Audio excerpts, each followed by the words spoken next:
concepts easier for you. So, in the today's session, we will discuss about the topic tissue. What do you mean by this tissue term? This tissue is basically a collection of the cells.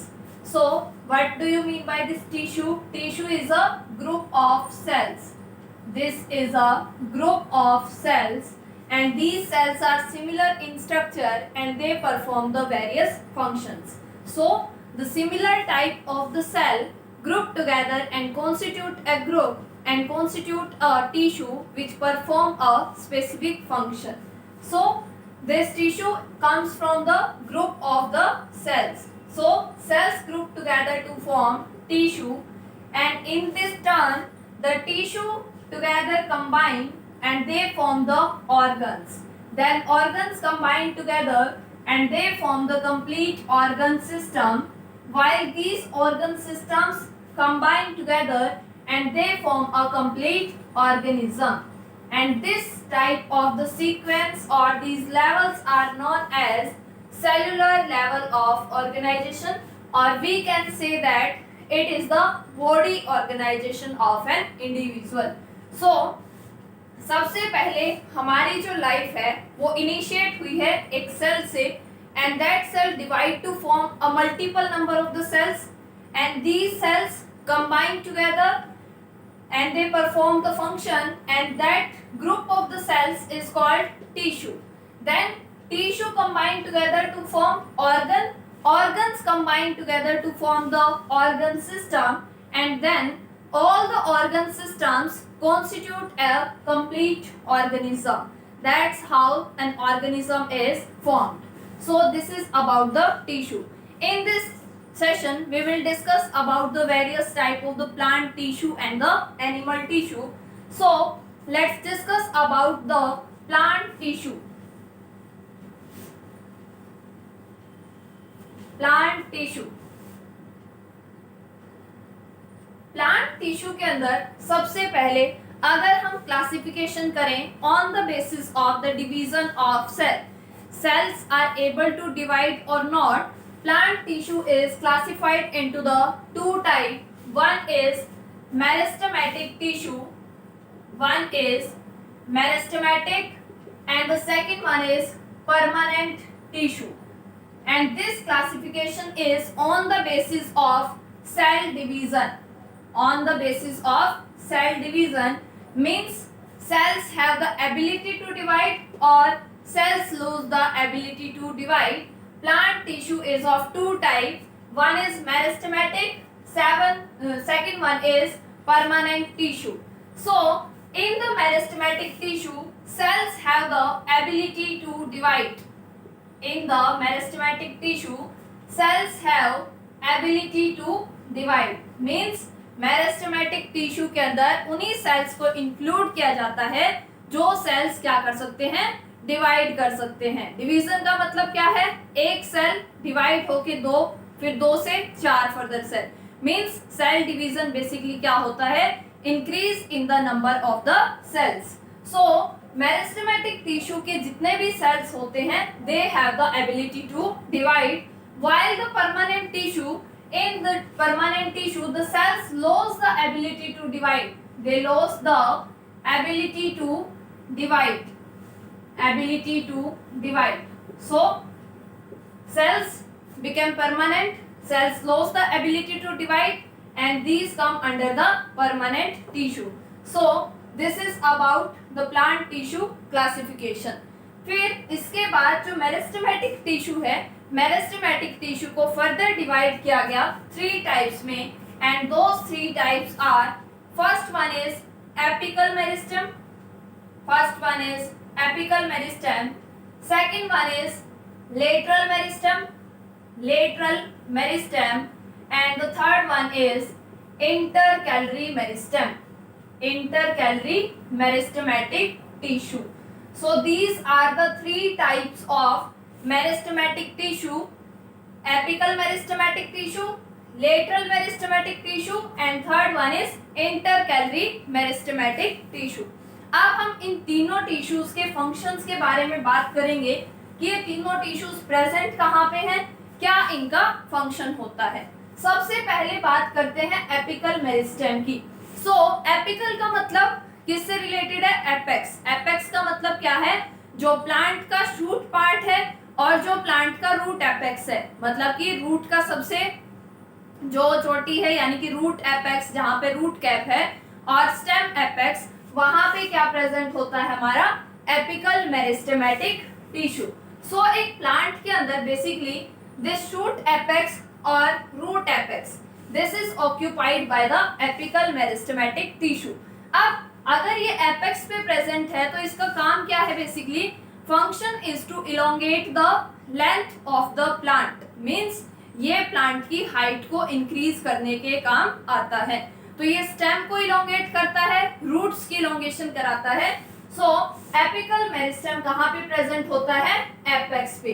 तो apical meristem is present at the apex and the function of apical meristem is to increase the length of the plant, increase the length or the elongation of the stem or the root apex. Second is lateral meristem. So lateral meristem is present on the lateral sides of the plant. Plant की lateral side means इस type से जो चौड़ाई होती है वहां पे क्या प्रेजेंट होता है, हमारा lateral meristem. So lateral meristem का फंक्शन क्या होता है, it increase the girth of the plant. Girth means width, यानी कि जो प्लांट की चौड़ाई है उसे कौन इंक्रीज करेगा, lateral meristem. So lateral meristem increase girth of the plant, ये प्लांट की चौड़ाई बढ़ाने के काम आता है। And this apical meristem elongate the shoot and the root apex, so it helps to increase the height of the plant. Now the third type is intercalary meristematic tissue. This intercalary meristematic tissue is present at the internodal regions or at the branches, and this intercalary meristematic tissue helps to increase the number of branches. It helps to increase the number of branches. So intercalary meristem क्या करता है, branches का number बढ़ाता है। दूसरा, ये internodal reason में present होता है। Internodal region means the region between the two nodes, nodes जहां से ब्रांचेस अराइज करती हैं, इन दो नोड्स के रीजन के बीच यानी कि इंटरनोडल रीजन में ये प्रेजेंट होता है। And it help to elongate the internodes, internodal length को इंक्रीज करता है, साथ में नंबर ऑफ ब्रांचेस को बढ़ाता है। सो ये फंक्शन है इंटरकैलरी मेरिस्टेमेटिक टिश्यू का। This is about the meristematic tissue. So meristematic tissue में हमने देखा, मेरिस्टेमेटिक टिश्यू वो है जिसके सेल्स क्या कर सकते हैं, डिवाइड कर सकते हैं। और मेरिस्टेमेटिक टिश्यू को फर्दर 3 पार्ट्स में डिवाइड किया गया है, apical meristematic, lateral meristematic and third one is intercalary meristematic tissue. Function of apical meristematic is to elongate the shoot and the root apex. The function of lateral meristem is to increase the lateral side, means increase the girth or we can say width of the plant. Third is intercalary meristem, which help to increase the number of branches. So this is about meristematic tissue. Secondly, we will discuss about the next type, which is permanent tissue. Second type is permanent tissue. Permanent tissue. Now permanent tissue कौन सा है, जिसके sales ने जो ability थी division की उसे क्या कर दिया, लॉस कर दिया, वो उन्हीं को हम क्या कहते हैं, परमानेंट टिश्यू। अब परमानेंट टिश्यू के फर्दर 2 पार्ट्स हैं। First one is simple permanent tissue, first is simple permanent tissue and the second one is complex permanent tissue. Complex permanent tissue, ये जो क्लासिफिकेशन किया गया इसका सिंपल और कॉम्प्लेक्स के अंदर, that is on the basis of cell type. किसके basis पे किया गया, सेल टाइप के बेसिस पे। जो सिंपल परमानेंट टिश्यू है, it consist of the single type of the cell. ये सिर्फ एक ही टाइप के सेल से मिलके बनता है सिंपल परमानेंट टिश्यू। और अगर हम बात करें कॉम्प्लेक्स परमानेंट टिश्यू की, तो कॉम्प्लेक्स परमानेंट टिश्यू एक टाइप से ज्यादा टाइप के सेल से मिलके बनता है। Means it consist of more than one type of the cell, more than one type of cell. This is about complex permanent tissue. So permanent tissue further divides on the basis of cell type. One is simple permanent, second one is complex permanent. Simple permanent consists of single type of cell, complex permanent consists of more than one type of the cells. Now this simple permanent tissue is further divided into the three types. First one is parenchyma. Second one is collenchyma, and the third one is sclerenchyma. ये तीन parts हैं जिसमें simple permanent tissue को divide किया गया।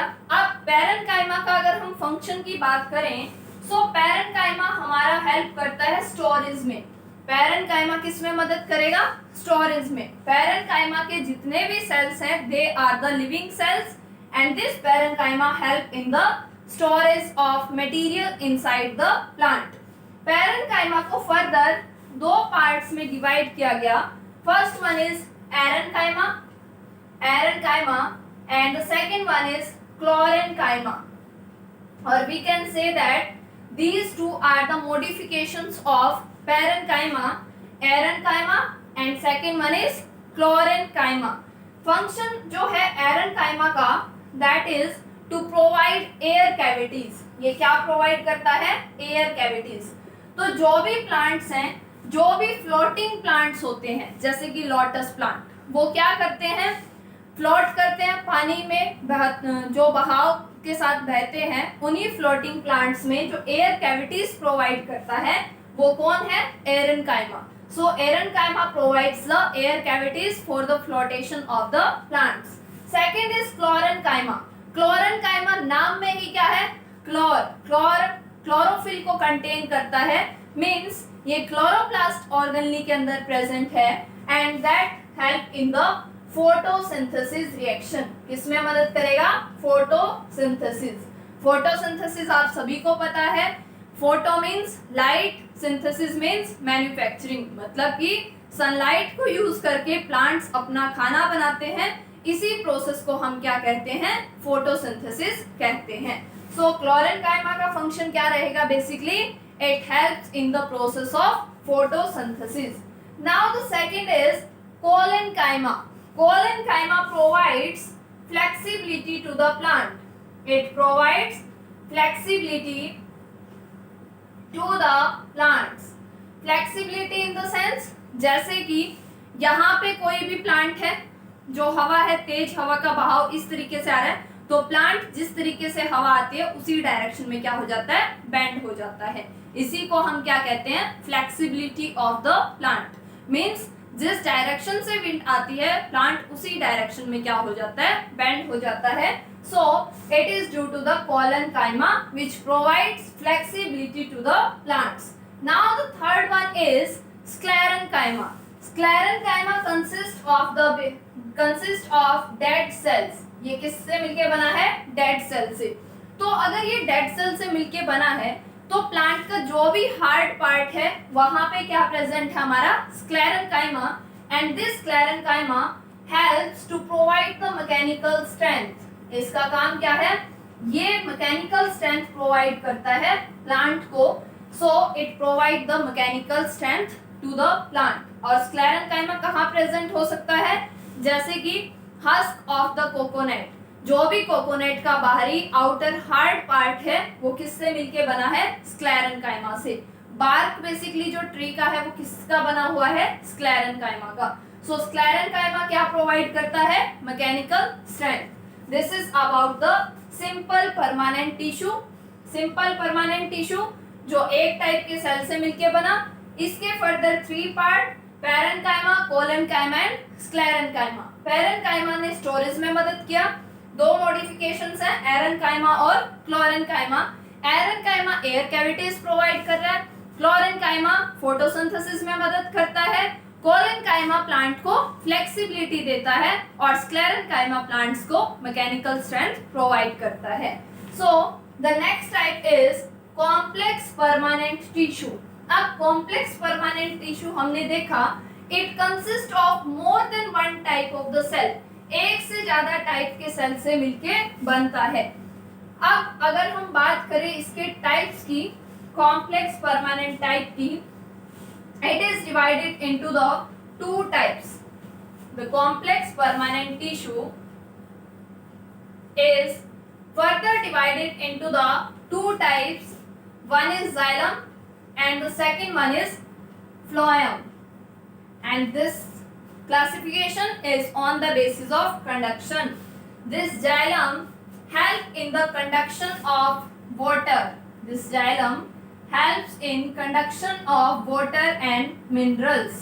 So plant के अंदर जो भी पानी का ट्रांसपोर्ट होता है रूट से स्टेम, रूट से लीव्स तक, वो सभी कौन कराता है? Xylem. Second phloem, phloem help in the translocation और we can say that transport of food. So food का ट्रांसपोर्ट कौन कराएगा? Phloem. Now the parts of xylem is, xylem consists of vessels, xylem vessels, xylem tracheids, xylem fibers, and xylem parenchyma. These are the parts of xylem, and the phloem is further divided, or the parts of phloem is sieve tubes, companion cells, phloem fibers,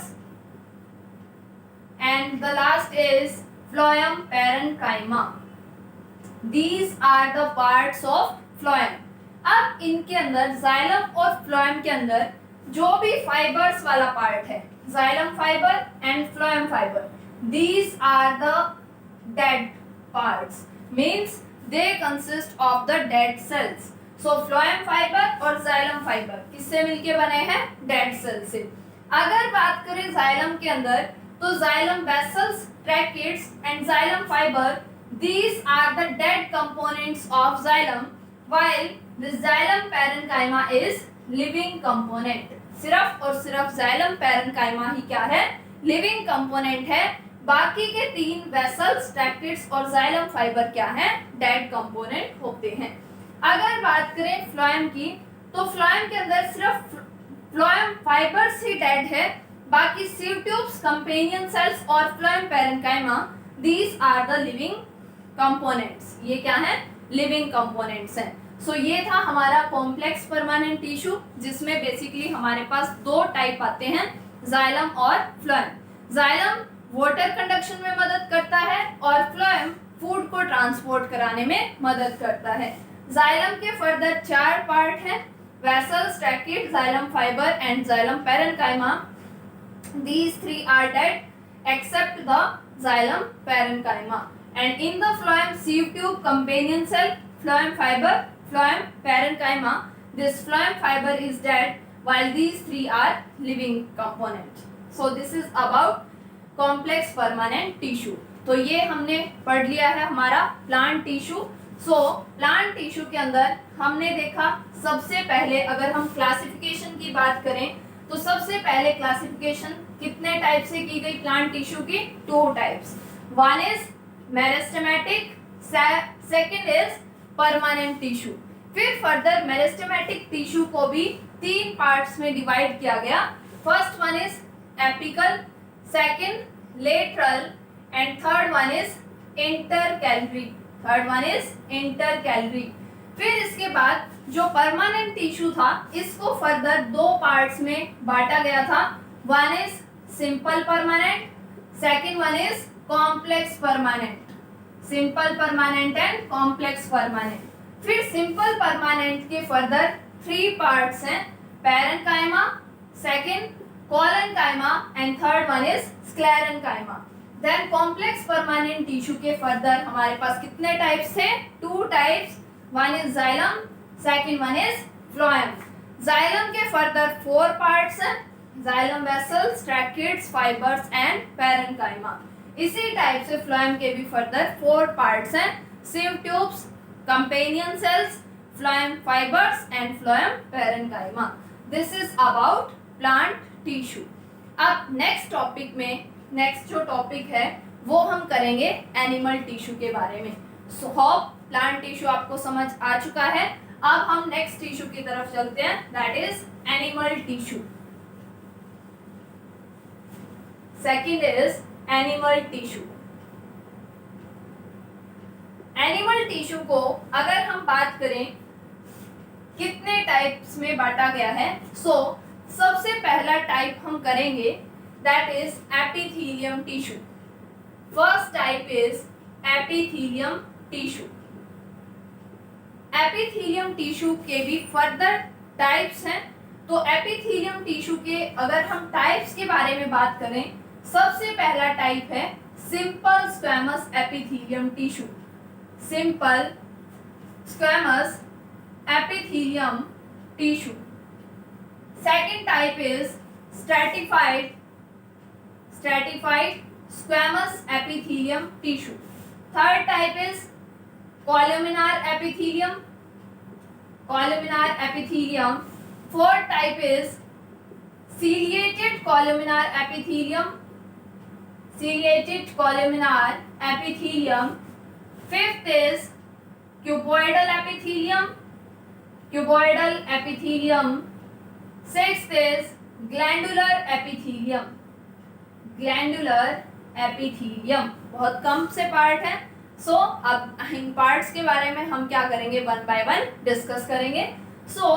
epithelium tissue के हमने देखा ये parts हैं, simple squamous, stratified squamous, columnar, ciliated columnar, cuboidal and the last one is glandular epithelium tissue.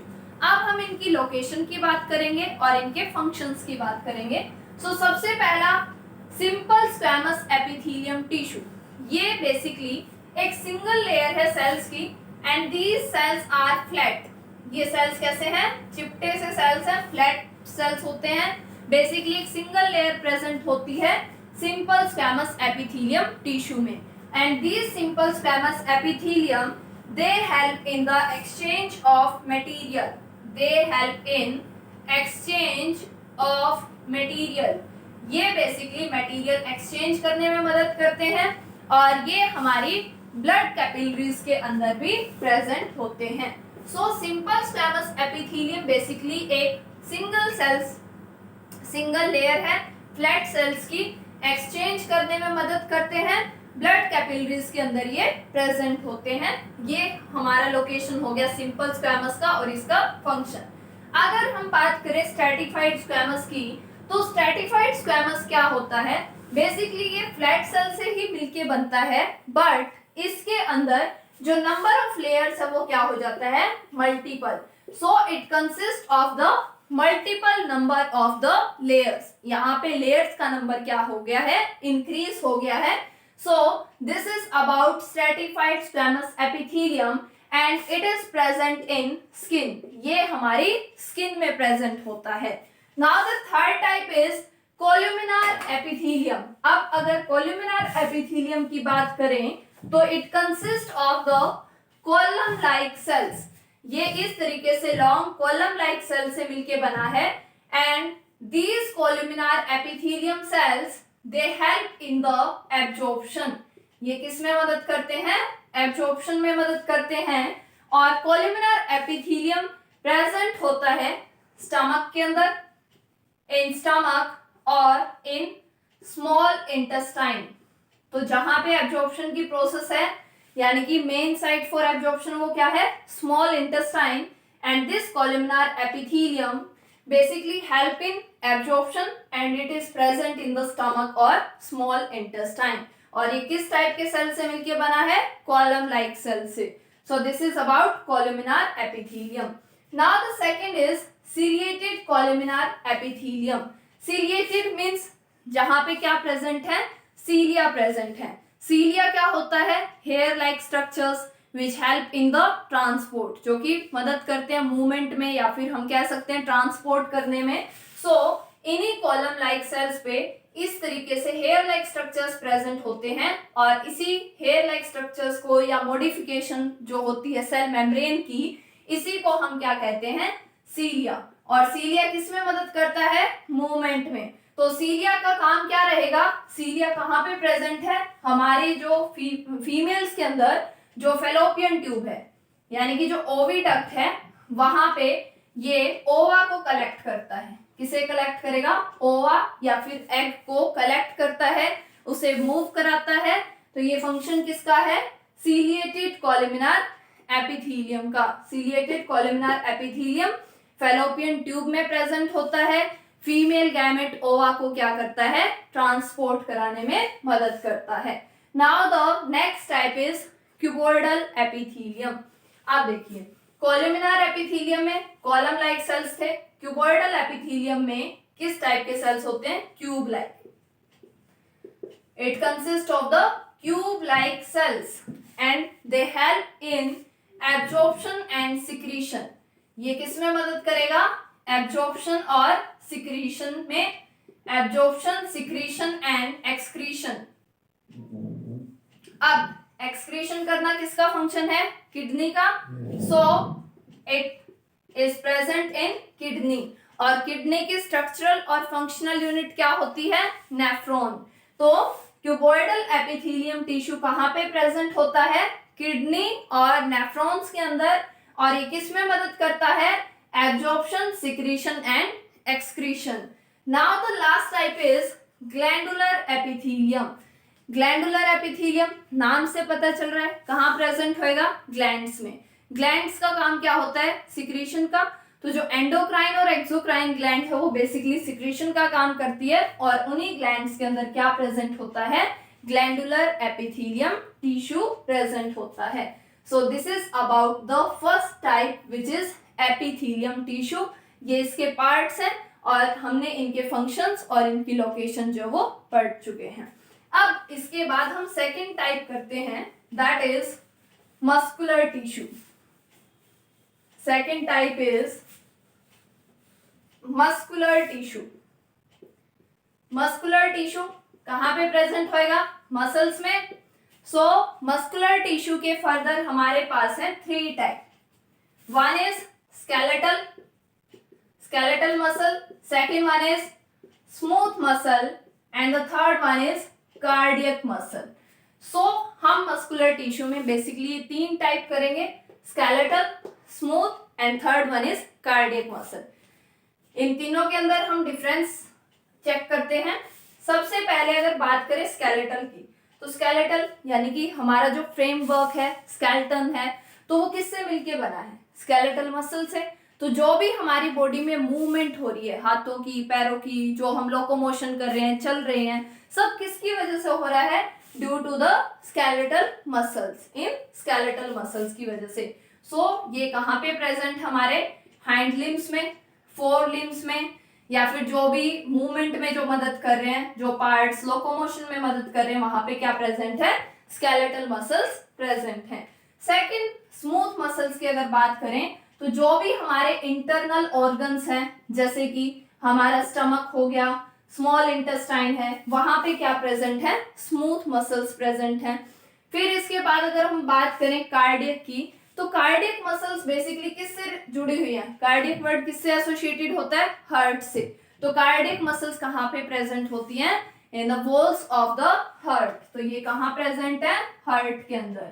So this is about the location of skeletal, smooth and cardiac muscle. Now the next point is these skeletal muscles are voluntary muscles. These are voluntary muscle. अब voluntary muscle का मतलब क्या होता है, voluntary muscle means जिसकी activity हमारे control में होती है।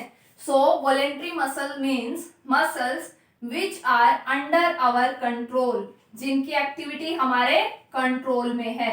जैसे कि अब मेरा हाथ का काम हो रहा है, तो यहाँ पे जो मेरे हाथ की मूवमेंट है वो किसकी वजह से है, मेरी मर्जी की वजह से है, मैं इसे कंट्रोल कर पा रही हूँ। तो इस टाइप की जो मसल है उसे हम क्या कहेंगे, voluntary muscles, means muscles whose functioning is in under our control. Now the smooth muscles or cardiac muscles, these are involuntary, these are involuntary in nature. अब वॉलेंट्री का मतलब क्या है, जिसे हम कंट्रोल कर सकते हैं. इनवॉलेंट्री इसका अपोजिट, जिन मसल्स की फंक्शनिंग को हम कंट्रोल नहीं कर सकते. अब बेसिकली हमारा डाइजेशन, रेस्पिरेशन, सर्कुलेशन ये हमारे कंट्रोल में नहीं है. सो ये किससे मिलके बना है, इनवॉलेंट्री मसल से. Cardiac muscle, these are also involuntary, means they are not under our control. Now the third is, अगर हम बात करें स्केलेटल मसल के स्ट्रक्चर की, सो स्केलेटल मसल का बेसिकली जो स्ट्रक्चर होता है वो इस तरीके से सिलेंड्रिकल स्ट्रक्चर है, और इस सिलेंड्रिकल स्ट्रक्चर में इस तरीके से स्ट्राइशंस प्रेजेंट हैं, मतलब कि पार्टीशंस प्रेजेंट हैं. सो यहाँ पे बेसिकली क्या होता है, लाइट डार्क बैंड, लाइट और इस तरीके से डार्क बैंड्स जो वो प्रेजेंट होते हैं. सो लाइट और डार्क बैंड प्रेजेंट है अल्टरनेट पोजीशन पे, एक के बाद एक लाइट और डार्क बैंड प्रेजेंट है. इसीलिए इन मसल्स को, स्केलेटल मसल्स का दूसरा नाम होता है striated muscles. These are also known as striated muscles. Striated क्यों बोला गया, क्योंकि इसके अंदर क्या प्रेजेंट है, पार्टीशंस, स्ट्राइशंस प्रेजेंट है, एक लाइट बैंड, फिर डार्क, फिर लाइट, फिर डार्क बैंड्स. तो इसीलिए हम इन्हें क्या कहते हैं, striated muscles भी कहते हैं. अगर बात करें स्मूथ मसल्स की, तो स्मूथ मसल्स की जो शेप होती है दैट इज स्पिंडल शेप. कैसी शेप है, स्पिंडल शेप. अब स्पिंडल शेप कैसी होती है, जो कि एसिड से क्या है, थिन है, और मिड से क्या है, मिडल में थिक होती है. इस टाइप की जो शेप है that is called spindle shape. Spindle shape जो कि यहाँ से क्या है, बिल्कुल थिन है, और बीच में से क्या है, थिक है. So spindle shape, smooth muscles and cardiac muscles, these are cylindrical or branched muscle. These are the cylindrical and branched muscle. So this is about cardiac muscle. So structure की अगर बात करें तो skeletal muscles cylindrical है, branched नहीं है, unbranched है. Smooth muscles spindle shape की है, cardiac muscles cylindrical हैं और branched होती हैं. Now the third point is these skeletal muscles, they are multinucleated. They are multinucleated. Multinucleated means, multi means many number, means they contain the many number of nuclei. यहाँ पे क्या है, बहुत सारी न्यूक्लियाई प्रेजेंट होती हैं. अगर बात की जाए स्मूथ मसल्स की, they contain a single nuclei, hence they are uninucleated. They are uninucleated. Uni stands for the single, means they consist of the single nuclei. Third type is cardiac muscle. These cardiac muscles are also uninucleate. These are also uninucleate, means they consist of single nuclei. So this is about the differentiation between the skeletal, smooth and cardiac muscles. So skeletal muscle हमारे hind limb, four limbs में present है, या फिर उन structures में जो हमारा framework बना रहे हैं, जो मूवमेंट में मदद कर रहे हैं, लोकोमोशन में मदद कर रहे हैं. स्मूथ मसल्स इंटरनल ऑर्गन्स में प्रेजेंट है. कार्डियक मसल हार्ट के अंदर प्रेजेंट होती हैं, हार्ट वॉल्स में प्रेजेंट होती हैं. Second, voluntary muscle skeletal muscle है, इनवॉलेंट्री स्मूथ और कार्डियक मसल है, जो हमारे कंट्रोल में नहीं है. थर्ड है दिस, अगर हम स्ट्रक्चर की बात करें तो स्केलेटल मसल सिलेंड्रिकल और अनब्रांच्ड है, और इसमें स्ट्राइशंस प्रेजेंट होती है, इसीलिए हम इसे स्ट्राइटेड मसल भी कहते हैं. नाउ स्मूथ मसल्स की जो शेप है वो स्पिंडल शेप है, और कार्डियक की अगर बात करें तो ये कैसी होती है, सिलेंड्रिकल ब्रांच्ड मसल्स होती हैं. ये मल्टीन्यूक्लिएटेड है, और स्मूथ और कार्डियक मसल्स कैसी होती हैं, यूनिन्यूक्लिएटेड होती हैं. ये था हमारा second type, that is muscular tissue. Now moving to the third type, that is connective tissue. अब हम थर्ड टाइप की बात करेंगे एनिमल टिश्यू के अंदर, जो कि है कनेक्टिव टिश्यू. नाम से ही फंक्शन पता चल रहा है, कनेक्टिव मीन्स लिंक क्रिएट करेगा, क्या करेगा, ज्वाइनिंग में मदद करेगा।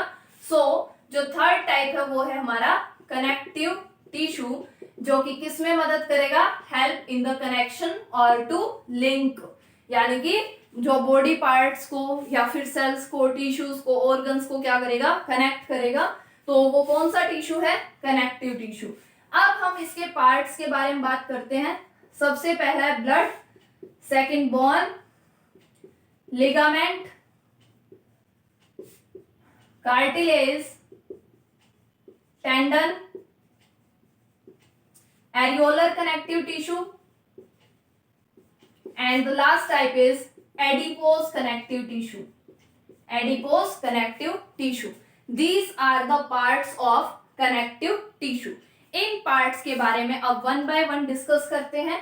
सबसे पहला है हमारे पास ब्लड। ब्लड सभी को पता है एक फ्लूइड कनेक्टिव टिश्यू है। ये फ्लूइड कनेक्टिव टिश्यू हमारी बॉडी के अंदर क्या करता है, it help in the exchange. ये किसमें मदद करता है, एक्सचेंज ऑफ मटेरियल, चाहे वो फूड है, मिनरल्स है, पानी है, तो उन सभी का एक्सचेंज कौन करा रहा है, ब्लड। ब्लड के कंपोनेंट्स आप सभी को पता है, आरबीसी, डब्ल्यूबीसी और प्लेटलेट्स। तो ये यहाँ पे ब्लड बेसिकली किस में मदद करता है, एक्सचेंज में, चाहे वो गैसियस एक्सचेंज है, चाहे वो मिनरल्स का एक्सचेंज है, that is by the blood. Second है बोन। बोन हमें क्या प्रोवाइड करता है, तो बोन हमारी बॉडी को स्ट्रक्चरल फ्रेमवर्क प्रोवाइड करता है। So it help to provide the structural framework. Now the third type is ligament. Ligament क्या करता है, ligament help to connect bone to bone. ये bone को bone से क्या करता है, connect करता है। Now the next type is cartilage. Cartilage basically हमारे ear पिना पे present है, nose की tip पे present होता है। तो cartilage का काम क्या है, it provide the frictional less surface to the bones. ये फ्रिक्शनल लेस सरफेस प्रोवाइड करता है जहां पे बोन्स ज्वाइन करती हैं, और ये हमारी नोज की टिप पे प्रेजेंट है और एक्सटर्नल ईयर पिना में प्रेजेंट होता है। Now the next is tendon. Tendon help to connect bone to muscle. ये बोन को मसल से कनेक्ट करता है। Next type is areolar connective tissue. Areolar connective tissue basically हमारी स्किन के नीचे प्रेजेंट है। अब ये स्किन के नीचे क्या करता है, ये बेसिकली हमारी स्किन को बाइंड करके रखता है। क्या करेगा, स्किन को बाइंड करके रखता है। और दूसरा, ये हमारी स्किन और मसल्स के बीच में प्रेजेंट है, तो ये उसमें बाइंडिंग को बना के रखता है। Now the next is adipose connective tissue. Adipose connective tissue जो है, it is the fat storing tissue और it help in the fat storage. तो फैट स्टोरेज कौन करता है, एडिपोज कनेक्टिव टिश्यू। तो जो लोग मोटे होते हैं उनके अंदर जो फैट है वो कहाँ पे स्टोर होती है, एडिपोज कनेक्टिव टिश्यू के अंदर स्टोर होती है। So this is about connective tissue, और ये कनेक्टिव टिश्यू के पार्ट्स हैं, bone, blood, ligament, cartilage, tendon, areolar connective tissue, and the last one is adipose connective tissue. Now the last type of the animal tissue is nervous tissue. Last type is nervous tissue. अगर आपको session पसंद आ रहा है तो like, comment and share करते रहें। Now the last type is nervous tissue. Nervous tissue basically बना है nerve cell से, nerve cell, और it consists of brain and the spinal cord. हम बात कर रहे हैं nerve cell की। nerve cell basically क्या है, longest cell. nerve cell is the longest cell. longest cell है, help किस में करता है, in the transmission of signal. it help in transmission of signals. अब अगर हम इसके स्ट्रक्चर की बात करें नर्वस सेल की, तो नर्व सेल के अंदर इस तरीके से डेंड्राइट्स प्रेजेंट हैं। सो इसका स्ट्रक्चर अगर हम ड्रॉ करेंगे तो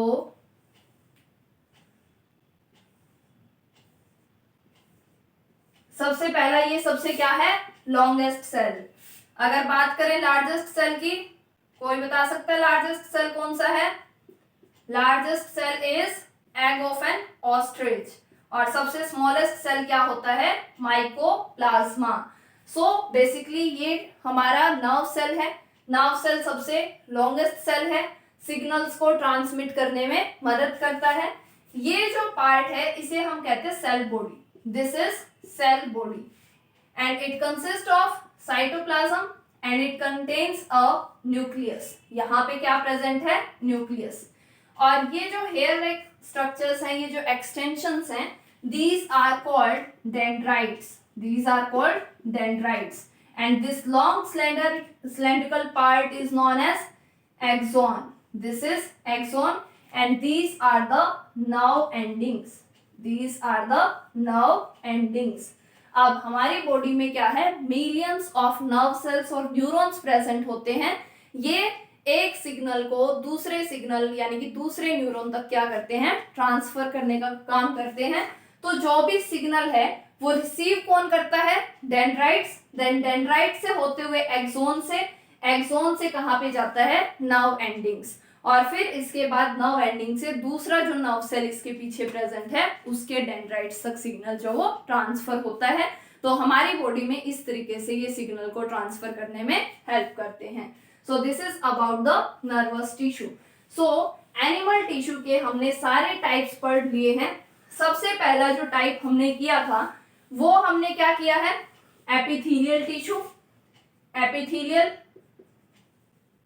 second one is connective tissue, third one is muscular and the last one is nervous tissue. So ये हमारे किस में आते हैं, एनिमल टिश्यू के अंदर। सो ये था हमारा प्लांट टिश्यू और एनिमल टिश्यू के बारे में। अब टाइम है प्रैक्टिस सेट क्वेश्चंस का। सो मैं आपको 5 क्वेश्चन देती हूं और इनके आंसर आपको कमेंट बॉक्स में करने हैं। सो सबसे पहला क्वेश्चन है, 5 क्वेश्चन है जिनके आंसर्स आपको कमेंट बॉक्स में करने हैं। So first question is name the tissue responsible for conduction of water, responsible for conduction of water. Second, tissue responsible for increase in number of branches. Third, function of tendon. Fourth, muscles, involuntary muscles. Example. Fifth, name the tissue help in the process of photosynthesis. Photosynthesis process में कौन सा tissue mainly function करता है। सो ये आपकी questions हैं जिनके answers आपको कमेंट बॉक्स में करने हैं। अगर आपको ये सेशन पसंद आया है तो इसे लाइक करें, शेयर करें और चैनल को सब्सक्राइब करें। Thank you very much.